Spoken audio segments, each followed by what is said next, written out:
girls, kids of all ages.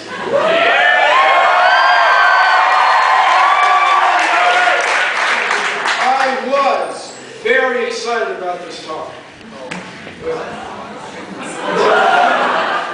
Until a few moments ago, I was walking in, somebody had a reasonable question at first. Somebody said, "Is Bill Nye your real name?" I said, "Well, it's William Nye." And he said, "Well, why did you change it?"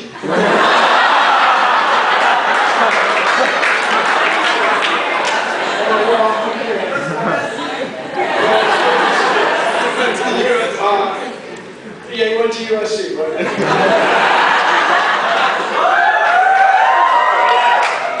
He was, if I may, probably a Trojan. Hey, it's great to see you all. Thank you all for coming on a school night.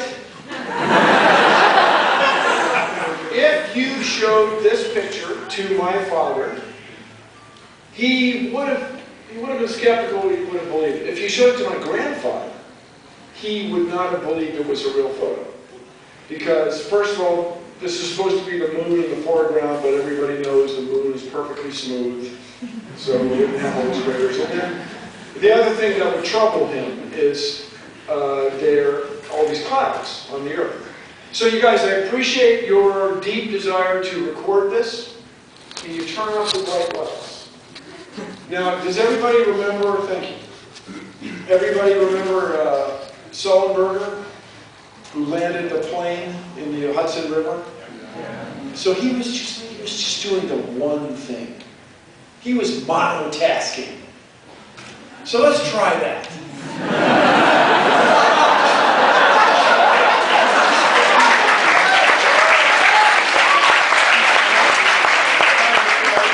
Switches to throw, get stuff. He was just doing that one thing. So, just for a few minutes. Anyway.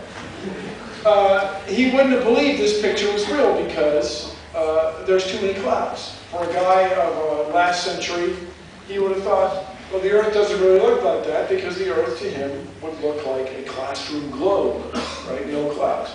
Anyway, you guys are all living at a time when pictures like this are routine.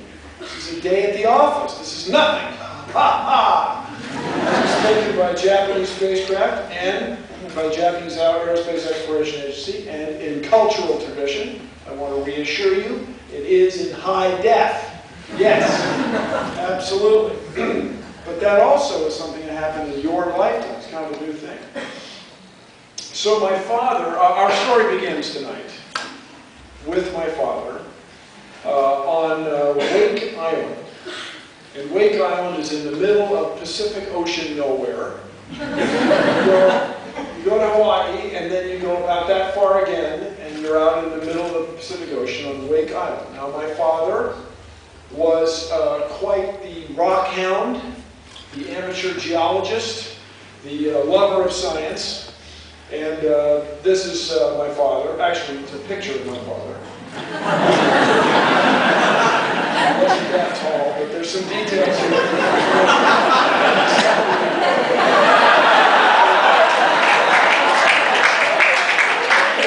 Maybe you don't get out much now at school. These are rocks. This is taken in the state of Maine, which is back east someplace. And, are there any geologists here? Anyone? Any geology majors? Yes! Yes, geology rules. You will recognize this man because generally, left to his own, he'll walk around like this and look for rocks. And then if you go to his dorm room or his apartment, there'll just be rocks. Just lots of rocks. And he'll explain, oh, this one's different. No, this one's totally different. And you go there, wow, there's a lot of rocks, man. I don't know, anyway. So my dad was one of these guys. Now, through family pressure, a guy born at this time, his father was a banker, my grandfather was a banker. He went to law school. And this might surprise many of you who are in law school now, but he didn't really like it. I know, shocking. So he...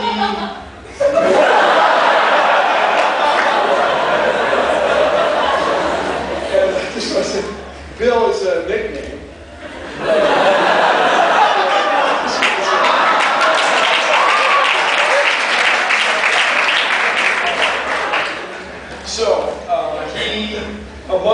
things that he wanted to accomplish. He wanted to marry my mother. Yeah, I know, it's crazy. His potential father-in-law, my mother's father, would not let them get married unless, absolutely, my mother was graduated, completed her college degree. So my father, I won't say was moping, that would be an exaggeration, but he took this job on Wake Island. And this is a picture from the commander of the naval forces that were also stationed on Wake Island. And I've looked at this picture a great deal. I've talked to people. I've met veterans of Wake Island and this and that.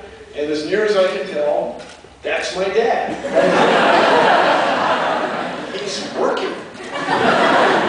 So he was the college kid, so he was the quartermaster of this crew. And he kept track of how many gallons of gas, of aviation gas, were put in these fancy airplanes. And if you know these planes, they're very sexy, they're very cool looking. This is the Boeing Clipper. And apparently not a single one of these planes survived World War II. There's lots of pieces of it, but not one of them made it through. But he said, yeah, it was a great job. I didn't wear a shirt all summer. When it rained, apparently they just stay outside, and it was big fun. But if you're familiar with this part of the world, in 1941, it was fun for a while. And then it kind of sucked. So they were bombed on December 7th, 1941. Pearl Harbor Day is coming up. Along with all the other Pacific Ocean targets, Pearl Harbor was bombed. And this is the Evening Star newspaper back when major cities had two papers, a morning paper and an afternoon paper. And this is when the 8th of December, Monday, Pearl Harbor had been bombed, all these ships had been sunk, the United States was depressed. I mean, you guys lived through 9/11. Apparently that was bad, but it was nothing like this.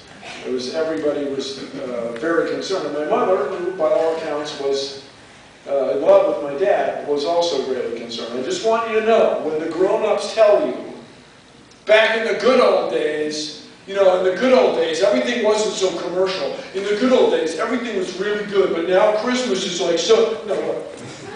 This is from the same newspaper. It was 3 cents, by the way, from the same newspaper. 14 shopping days to Christmas. Below the fold, Pearl Harbor's been bombed, the world's over, and 14 shopping days. So things haven't changed that much, that's all I'm telling you. Meanwhile, just understand that at this time, no internet. Okay, no, I know. Let alone no Facebook, no internet. And I know what many of you are wondering. What did they do all day? Yeah, it's not a bad question. But these guys, these people just disappeared. At that era, Japanese military bombed the place. No radios, no radar, no nothing. They fought back for 2 weeks, and then they were captured on Christmas Eve, 1941.